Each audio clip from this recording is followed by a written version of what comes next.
Meaning of laminate. Laminate. Laminate. Laminate.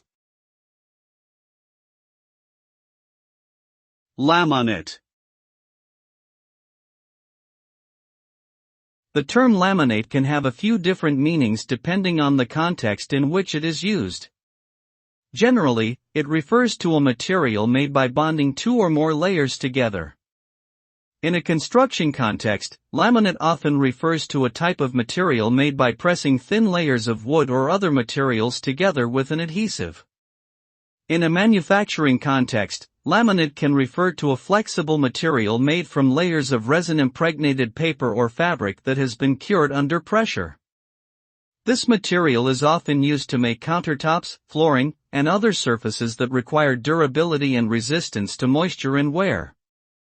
In the context of printing and graphic design, laminate usually refers to a clear coating applied to printed materials such as brochures, banners, and signs in order to protect them from damage and extend their lifespan.